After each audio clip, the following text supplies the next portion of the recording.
Welcome back, my friends, to Mountain Truth. Today, we're going to answer a very important question. One that a lot of people don't know they need the answer to.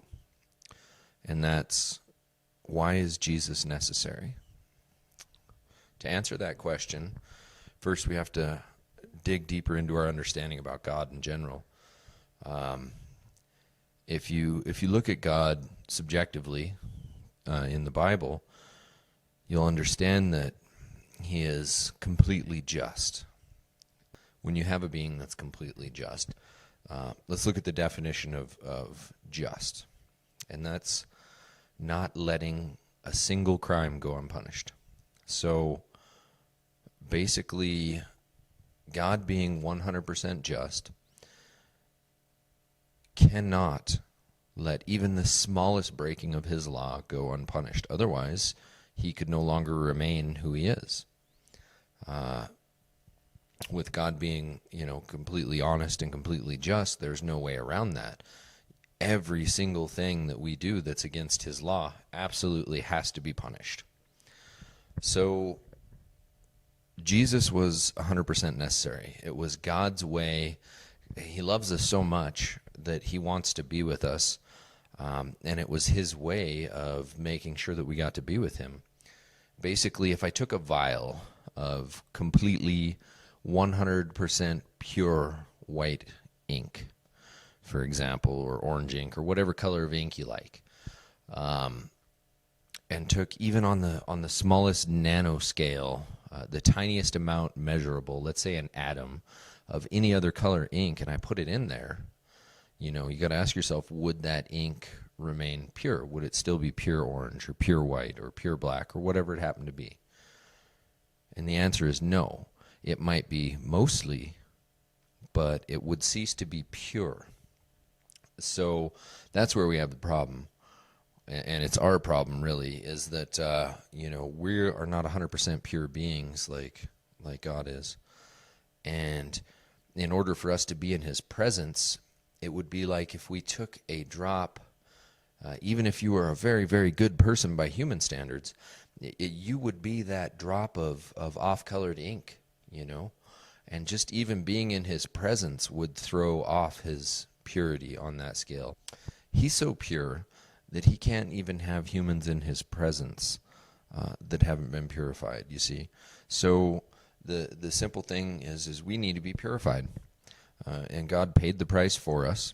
Him being a loving God and a merciful God, he paid the price for us.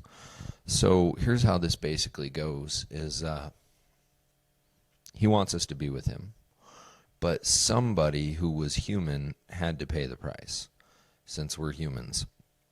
There wasn't one angel that came down and died so that all of the other angels could be forgiven. It had to be a man. At the same time, it had to be God, because there's no man that could do what needed to be done. So God had to come down, born in his own creation as a man, so that he could take that penalty on for us. That way, the righteous, legal necessity of God being 100% pure being can be fulfilled. That way, God can still be with us, you see. He paid for the penalty for us. That way we can be purified. It's like this. You go out and have a couple of drinks with some friends, and you drive home, and guess what? You get pulled over. The cops got you dead to rights, write you a DOI. So you go to court. You have to appear in front of the judge. And you get up there to him, and he says, "Okay, Jay, we caught you drinking and driving. The penalty is a $4,000 fine." And, you look at the judge and you go, "Well, I don't have $4,000. And he says, "Well, the alternative is 2 years in prison. And you really don't want to do that either. But in this unique circumstance, the judge happens to be your dad also." So he looks at you and he says, "Listen, Jay, I really, really want to let you go on this, but I can't, you see, because if I let you go on this, then the next guy who comes in here with the DUI, I got to let him go on it too. And then if I let him go on it, then maybe somebody else who stole something comes in here, and there's a way to rationalize it then that I should let them go because I let the 2 guys with DUIs go. And on it would go. So I really can't do that. I have to see justice done. So he slams the gavel down and he says, guilty. And then he stands up and he takes off his robe and he comes down and stands beside you and he says, here you go. Here's the $5,000 for your fine. I want you to take it. And all you have to do is take it. That's all you have to do. It's a free gift, but it requires some action on your part. You have to take it. You see, Jesus was completely necessary because God wants to be with you, wants to be with me. He loves us. He loves us like if you have any children, you love them. It's an unexplainable love. When they get hurt, you get hurt. And I wish I could describe that to everybody. It's hard to do without you having a baby if you don't. But if you do, you know exactly what I'm talking about. It's the same kind of love that God has for us, you see. So just like you would pay the price for anything, if you had a child in the hospital, you would gladly switch places with them. And God gladly switched places with us. We got his righteousness at his expense, you see. Paid in full for every single person. And all you have to do is reach out and take it and ask for it. You see, we can't exist in God's presence without being purified first.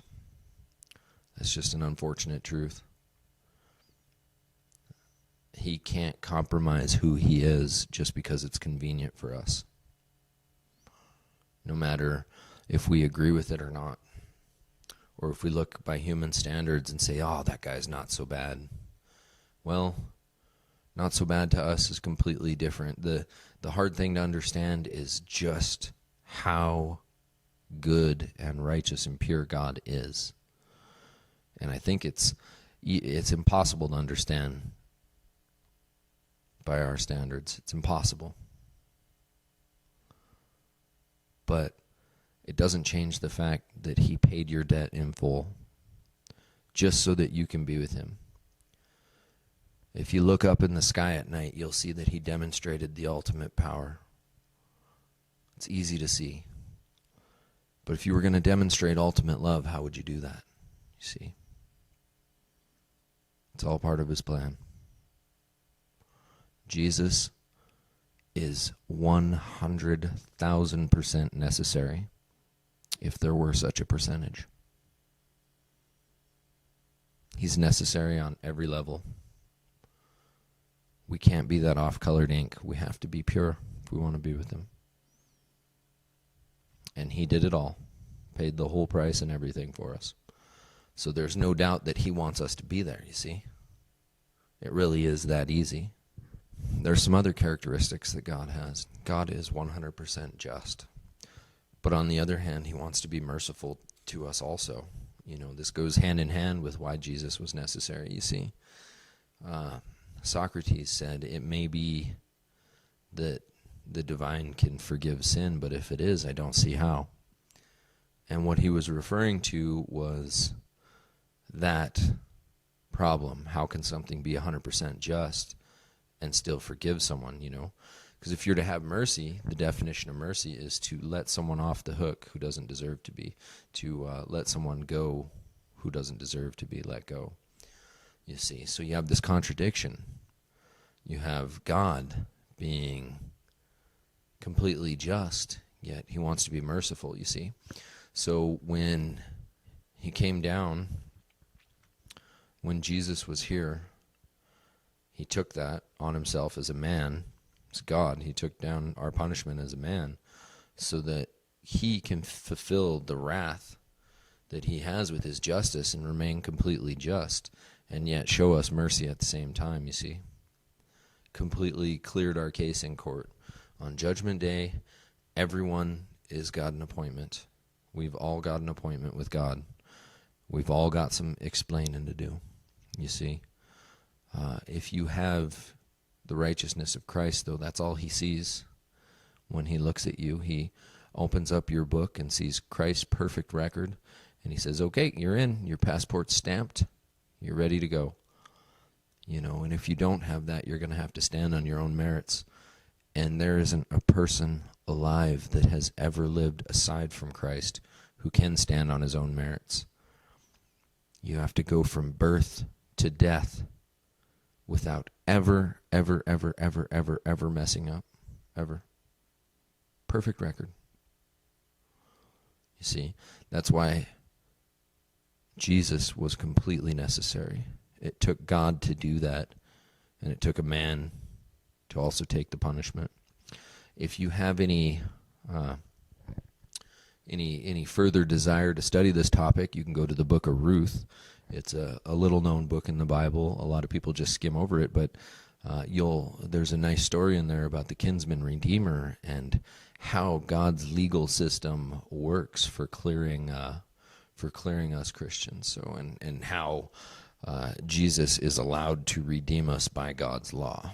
So really, really good study. I would encourage everybody to go into it deeply. It's a very short book. But now you know this is why Christ is absolutely necessary. And if you have any questions, I would be more than happy to answer them and work further with you. Thanks, friends.